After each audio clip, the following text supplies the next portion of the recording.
3. The Sabbath and Work. In his analysis of the idea of the Sabbath, Gustav Oehler observed concerning it that, first, man, like God, is to work and to rest. Thus, human life is to be a copy of divine life.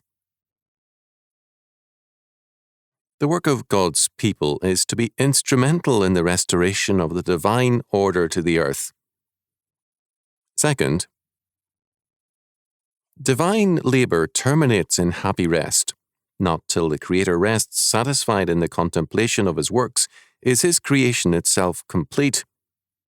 So, too, human labor is not to run on in resultless circles, but to terminate in a happy harmony of existence. The Jubilee, in part, brings out this aspect of the Sabbath. Moreover, because the whole course of human history is not to run on in dreary endlessness. Because its goal is a glorious victory, we too are to find a completion in an harmonious and God-given order, which is guaranteed by the Sabbath of creation and prefigured by the sabbatical seasons. The Sabbath of creation, unlike the previous 6 days, is not ended with an evening. The divine rest of the 7th day of creation, which has no evening, hovers over the world's progress, that it may at last absorb it into itself. Work and goal, effort and result. These are the two concepts which are basic to the idea of the Sabbath, according to Oehler. The Sabbath gives purpose to man's life, in that it makes labor meaningful and purposive. It links it to a joyful consummation. The Sabbath, Oehler noted, looks backward to the creation rest for its pattern and faith. It looks upward to God in the assurance of His grace and victory. It looks forward to the great Sabbath consummation. The full purport, however, of the idea of this Sabbath is not attained until that dominion of sin and death which have entered into the development of mankind is taken into account. It was after the curse of God was imposed upon the earth, and man condemned to labour in the sweat of his brow in the service of his perishable existence, that the desire for the rest of God took the form of a longing for redemption. Genesis chapter 5, verse 29. Israel, too, learned by suffering under Egyptian oppression without any refreshing intermission to sigh for rest. When their God bestowed upon them their regularly recurring period of rest by leading them out of bondage, this ordinance became, at the same time, a thankful solemnity in remembrance of the deliverance they had experienced. Hence it is said, in the second version of the Decalogue, Deuteronomy chapter 5, verse 15, "Remember that thou wast a bondman in the land of Egypt, and the Lord thy God brought thee out thence with a mighty hand and a stretched out arm. Therefore the Lord thy God commanded thee to keep the Sabbath day." The passage does not, as it has often been understood, merely urge a motive for the special duty of not hindering servants from resting on the 7th day. Nor, on the other hand, does it contain, as has also been asserted, the proper objective reason for the sanctification of the Sabbath, which is, on the contrary, expressed, as already said, in the first version of the Decalogue, Exodus chapter 20, verse 11. But it applies to the keeping of the Sabbath, in particular that consideration which is the deepest subjective incitement to the fulfilling of the whole law. How closely the remembrance of the deliverance from Egyptian bondage was bound up with this very institution of the Sabbath is evident from what, according to the testimony of Roman authors given above, Tacitus, Histories chapter 5 verse 4, Justin, Histories 36.2, was known to the heathen concerning the reason for the celebration of the Sabbath.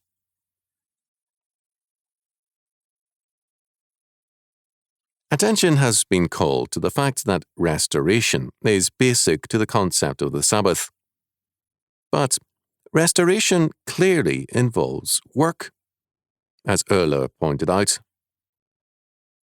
One point, important in an ethical aspect, remains to be noticed. The Sabbath has its significance only as a seventh day, preceded by 6 days of labour. Thus, it is only upon the foundation of preceding labour in our vocation that the rest of the Sabbath is to be reared. The Sabbath is God's covenant sign with man, declaring God's grace and God's efficacious work unto salvation, so that man can rest. Forasmuch as ye know that your labour is not in vain in the Lord. 1 Corinthians chapter 15, verse 58. It must be remembered that an important aspect of the fourth law word is this: 6 days thou shalt labour, that is, 6 days are set aside for work. There is a positive command, therefore, to work. The creation mandate declared to man, be fruitful, multiply, fill the earth and subdue it, bear rule over the fish of the sea, over the birds of the air, and over every living, moving creature on earth. Genesis chapter 1, verse 28, Berkeley version. This mandate was declared before the fall. The duties of fertility, work, and dominion were established thus before the fall. They continued after the fall, but with a serious impediment. Without regenerating grace, man cannot keep God's law and discharge his duties. The redeemed man's work is not an attempt to create a paradise on earth, but to fulfill God's requirements within the kingdom.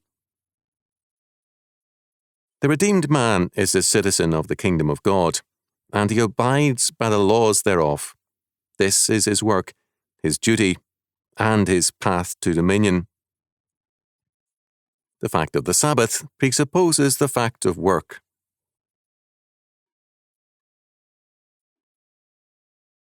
The relationship between the Sabbath and work is one that brings all things into relationship to God and in dedication to Him.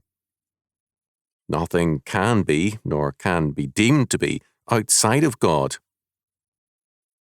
Not only covenant man, but all his work must be circumcised in a sense, or baptized into the kingdom.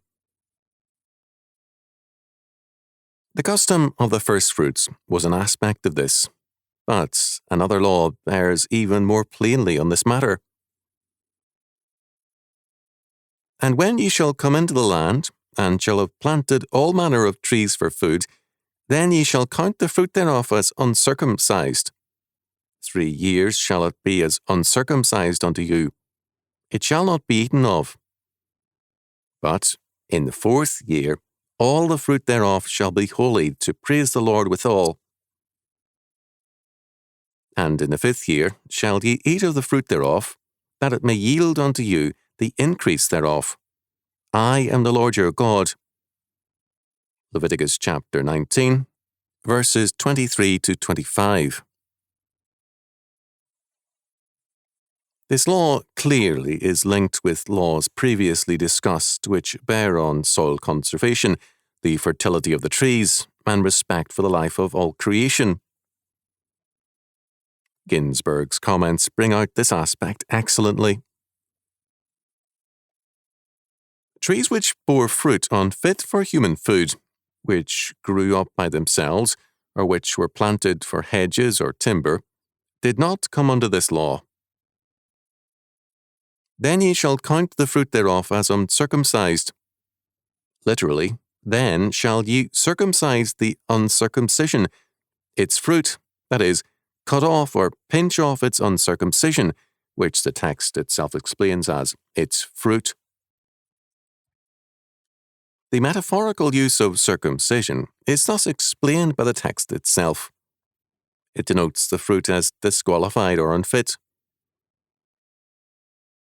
In chapter 26, verse 41, the same metaphor is used for the heart which is stubborn or not ripe to listen to the divine admonitions. And in other passages of Scripture, it is used with reference to lips. Exodus chapter 6, verses 12 and 30, and ears. Jeremiah chapter 6, verse 10, which do not perform their proper functions. For the first 3 years, the fruit must be pinched off and allowed to rot on the ground. In the 4th year, it could be eaten if redeemed from the Lord by paying its value plus a 5th part. It belonged to God. In the 5th year, the fruit could be harvested, and for 5 years thereafter, or until the next Sabbath year. This law is concerned with the preservation of life by due respect for the conditions of life, but more is involved because the word uncircumcised is deliberately and emphatically used. It means that the ground is indeed cursed for man's sake because of his sin, and all man's work is futile and uncircumcised apart from God. Concerning the uncircumcised fruit, Peake's comment is an illustration of the absurdity of unbelief. The point is, perhaps, that during the first 3 years, it is taboo and must be left alone. It may originally have been left for the field spirits. Notice that animal firstlings were also not used till they were 3 years old. The Arabs propitiate the jinn with blood when a piece of land is ploughed for the first time. This masterpiece of irrelevance is so treasured by the modernist mind that Nathaniel Milcom perpetuated it a generation later by quoting Peake in his own commentary on Leviticus chapter 19, verses 23 to 25. Bonner, whom neither Peake nor Milcom would recognize as a commentator since he took God's law seriously, observed, "Was this precept not a memorial of the forbidden tree of paradise? Every fruit tree was to stand unused for 3 years as a test of their obedience. Every stranger saw in Israel's orchard and vineyards proofs of their obedience to their supreme Lord, a witness for him. The conservation of the soil and the preservation of the fertility of the tree are important. They underlie this fact of uncircumcision. The earth is the Lord's, and it is to be used on His terms and under His law. The Sabbath is not kept merely by inactivity, nor can any man commend himself to God by abstaining from eggs over which a hen laboured on the Sabbath. The Sabbath presupposes work fulfilling God's creation mandate and performed under God's law, and the Sabbath is the joyful rest from the exercise of this godly dominion. On the Sabbath, a man rejoices that the earth is the Lord's, and all the fullness thereof. Psalm 24, verse 1.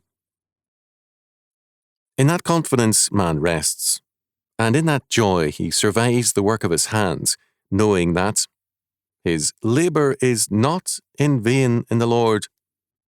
1 Corinthians chapter 15, verse 58. On that day, and in this sabbatical season, he abstains from the fruit and the tree, now like a forbidden tree to him, because the Lord, who commands work in order that man may exercise dominion, also sets the boundaries on that dominion. Man knows that his labour is not in vain in the Lord. 1 Corinthians chapter 15, verse 58, because the sovereign God makes all things work together for good unto them that love him, who are the called according to his purpose. Romans chapter 8, verse 28. Covenant man recognizes, or is called to recognize, that to break the law at one point is to break the whole law. James chapter 2, verse 10. For to disregard the law at any point is to place ourselves in the position of gods at that point. The fact that Adam and Eve obeyed at all other points but disobeyed with respect to one tree did not give them a favorable balance with God. At that point, they revealed a new operating principle: to be as gods, knowing or determining good and evil for themselves. Genesis chapter 3, verse 5. Both work and rest must be unto the Lord, and their presupposition must be the sovereignty of the triune God.